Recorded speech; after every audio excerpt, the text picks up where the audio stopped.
Karena itu kepada semua media saya ingatkan, janganlah membuat berita-berita yang provokatif, berita-berita yang ada aroma adu domba, berita-berita yang membuat gaduh. Pada malam ini saya umumkan untuk seluruh, yaitu anak bangsa, insya Allah besok hari Sabtu tanggal 12 Desember 2020 di pagi hari, saya bersama pengacara akan datang ke Polda Metro Jaya, insya Allah.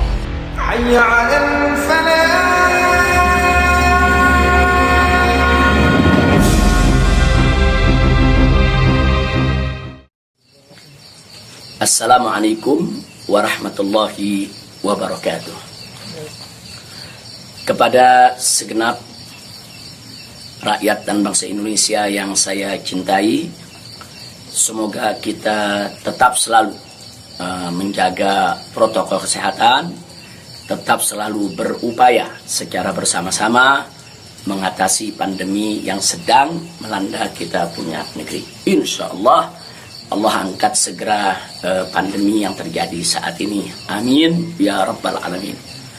Nah, kepada seluruh masyarakat, dalam kesempatan ini saya ingin menyampaikan hal yang saya pandang amat penting sekali berkaitan dengan status saya sebagai tersangka di Polda Metro Jaya. Nah, yang ingin saya sampaikan di sini adalah pertama, bahwa saya tidak pernah lari apalagi sembunyi.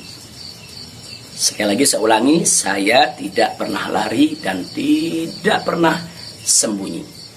Karena selama ini pada proses pemulihan, saya lebih banyak duduk di Pondok Pesantren Alam Agrokultural Markas Syariat Megamendung.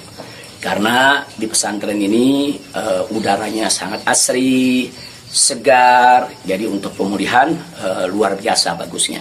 Sekali-sekali saya turun ke Petamburan, saya turun ke Sentul untuk menengok anak dan cucu. Jadi bagian pertama yang ingin saya tekankan adalah saya tidak pernah lari apalagi sembunyi dari panggilan polisi.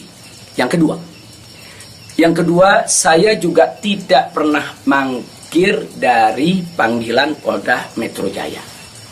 Nah, kenapa saya katakan saya tidak pernah mangkir? Pada panggilan yang pertama, yaitu hari Selasa tanggal 1 Desember 2020, ketika itu saya tidak bisa memenuhi panggilan, saya kirim pengacara. Pengacara datang ke sana, bertemu dengan penyidik, menyampaikan surat secara resmi, minta penundaan, dan alhamdulillah penyidik bisa memahami dan menerima.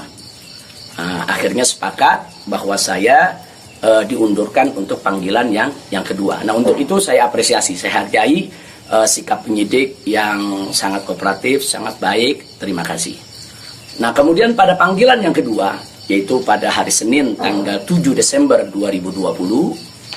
Nah, ketika itu saya melihat posisi pemulihan kita memang masih perlu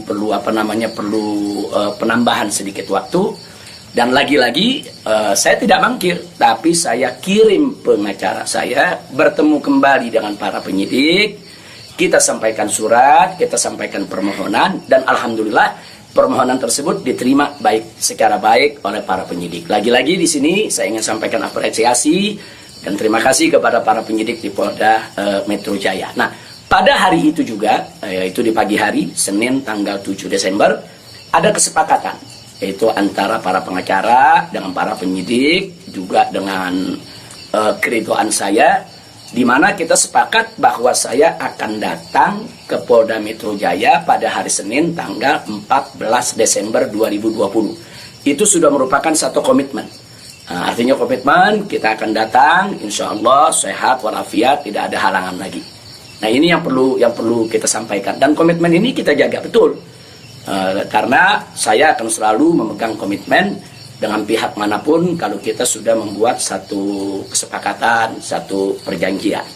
Nah, karena itu di sini yang perlu saya sampaikan juga pada hari yang sama, yaitu pada tanggal 7 di hari Senin tersebut, secara mengejutkan, sebagaimana kita tahu semua, di mana di siang hari Bapak Kapolda Metro Jaya mengumumkan tentang tragedi penembakan 6 Laskar FPI yang selama ini setia mengawal saya. Tentu ini satu peristiwa sebetulnya tidak ada sangkut paut dengan soal panggilan saya. Maka itu pada pagi hari itu saya tetap kirim pengacara, saya tetap mengurus urusan panggilan, karena memang kita tidak pernah sangka kalau penembakan itu berkaitan dengan Polda Metro. Karena saat itu kami masih mengira kalau itu adalah orang tak dikenal. Nah, ala kulihal, setelah itu yang mengejutkan kami pada hari Kamisnya, yaitu tanggal 10 Desember 2020, secara tiba-tiba Polda Metro Jaya mengumumkan saya sebagai tersangka. Ya, tentunya saya, para pengacara semua terkejut karena 2 panggilan sebelumnya itu saya masih berstatus sebagai saksi, dan itu pun belum sempat diperiksa. Rencana pemeriksaan tanggal 14 Desember, yaitu hari Senin yang akan datang ini. Nah, tapi karena memang pengumumannya begitu mengejutkan, pada hari Kamis tersebut saya sebagai tersangka, kemudian mendengar itu tidak benar kalau ada mengabarkan saya sembunyi, saya lari, tidak benar. Saya tetap berada di markas syariat Megamendung. Nah, begitu hari Kamis ada pengumuman semacam itu, Jumat pagi tanggal 11 Desember itu kita kirim lagi para pengacara untuk bertemu dengan penyidik, dan alhamdulillah terjadi pertemuan dengan penyidik. Nah, ditanyakan oleh para pengacara bagaimana komitmen yang hari Senin tanggal 14, apa itu batal atau bagaimana. Nah, kalau saya pribadi ingin tetap berpegang kepada komitmen, karena kita ini ustadz, dai, bergerak di bidang agama, tidak layak kalau kami itu membatalkan perjanjian atau suatu komitmen. Nah, kita dapat jawaban dari para penyidik. Kelihatannya mereka tidak mau menunggu sampai hari Senin, mereka minta lebih cepat. Nah, pada saat itu juga para pengacara minta kepada para penyidik, ya Habib Rizik siap dipanggil kapan saja, tapi tolong surat panggilannya dibuat, surat panggilan sebagai tersangka. Kami tidak pernah terima. Tapi kelihatannya para penyidik agak keberatan untuk mengeluarkan surat tersebut. Akhirnya terjadi kesepakatan, kalau begitu cobalah bagaimana caranya supaya Habib bisa lebih cepatlah ke Polda Metro Jaya. Jadi artinya mereka tidak mau melanggar komitmen juga, karena memang komitmennya pada tanggal 14 siap diperiksa. Nah, kita katakan melalui pengacara, kami bukan orang-orang yang suka ingkar janji, bukan orang-orang yang suka mengingkari komitmen yang ada. Tapi karena memang Polda Metro Jaya meminta lebih cepat, lebih baik menurut beliau, saya terima. Nah, karena itu pada malam ini saya umumkan untuk seluruh, yaitu anak bangsa, insya Allah besok hari Sabtu tanggal 12 Desember 2020 di pagi hari, saya bersama pengacara akan datang ke Polda Metro Jaya, insya Allah.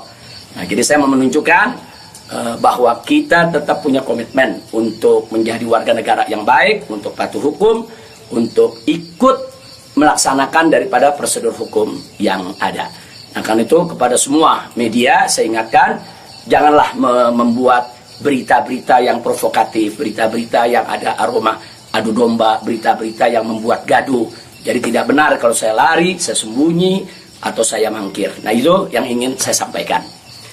Nah, selanjutnya saya ingin menyampaikan kepada Polda Metro Jaya agar tidak terjadi kerumunan, agar tidak mengambil perhatian daripada masyarakat, agar juga tidak ada pihak ketiga yang memanfaatkan yaitu momentum soal penjemputan saya ini sehingga bisa menimbulkan kegaduhan.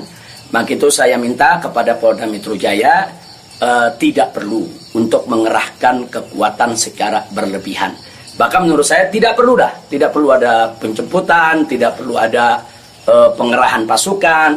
Itu hanya akan mengeluarkan biaya yang banyak, kemudian ditambah lagi juga menguras tenaga, dan yang paling berbahaya adalah mengundang perhatian masyarakat sehingga nanti terjadi kerumunan. Nah, begitu terjadi kerumunan, nanti ada pihak ketiga sebagai provokator membuat kegaduhan, dan ini akhirnya bisa merugikan kita semua. Nah, jadi tidak usah khawatir, tidak perlu ada pengerahan kekuatan, tidak perlu ada pengerahan pasukan. Insya Allah besok hari Sabtu pagi tanggal 12 Desember 2020 saya akan diantar oleh para pengacara saya. Nah, untuk memenuhi panggilan atau memenuhi yaitu panggilan atau rencana pemeriksaan yang akan dilakukan oleh Polda Metro Jaya sesuai dengan aturan yang berlaku. Nah, ya, yang berikutnya yang tidak saya lupakan kepada seluruh umat Islam. Kepada seluruh umat Islam, saya minta juga tidak membuat kerumunan. Nah, jadi jangan sampai mengganggu daripada proses hukum ini. Sabar, tenang, ikuti proses hukum ini dengan baik, sesuai dengan aturan yang ada. Banyak-banyak berdoa. Nah, mudah-mudahan semua berjalan dengan baik. Insya Allah Allah memberikan keamanan, keselamatan, kemenangan, dan lain sebagainya. Jadi tolong jangan buat kerumunan karena kita sudah punya komitmen. Bagaimana untuk tetap menjaga protokol kesehatan, bagaimana kita bersama-sama dengan semua komponen anak bangsa yang ada untuk mengatasi pandemi di kita punya negeri. Nah, jadi sekali lagi saya ulangi kepada Polda Metro Jaya, saya minta tidak perlu untuk mengerahkan pasukan, apalagi secara berlebihan, karena akan mengundang perhatian, mengundang kerumunan, bahkan bisa memberi kesempatan kepada pihak ketiga, provokator, untuk membuat kegaduhan. Nah, ini kalau ini terjadi, akhirnya kita semua rugi. Nah, tidak usah khawatir, saya pegang komitmen, insya Allah besok hari Sabtu pagi saya akan hadir di Polda Metro Jaya bersama para pengacara saya. Dan kepada umat Islam sekali lagi, jangan bikin kerumunan. Apalagi sebab kalau bikin kerumunan lagi nanti ada provokator, ribut lagi, gaduh lagi. Saya tidak mau ada kegaduhan, saya tidak mau ada kerumunan. Saya ingin pemeriksaan itu berjalan secara baik sesuai dengan undang-undang yang berlaku. Dan kepada masyarakat cukup doakan dari rumah agar saya, begitu juga para pengacara semua, diberikan kekuatan oleh Allah Subhanahu wa Ta'ala. Itu saja. Terima kasih. Jazakumullahu khairal jaza. Wassalamualaikum warahmatullahi wabarakatuh.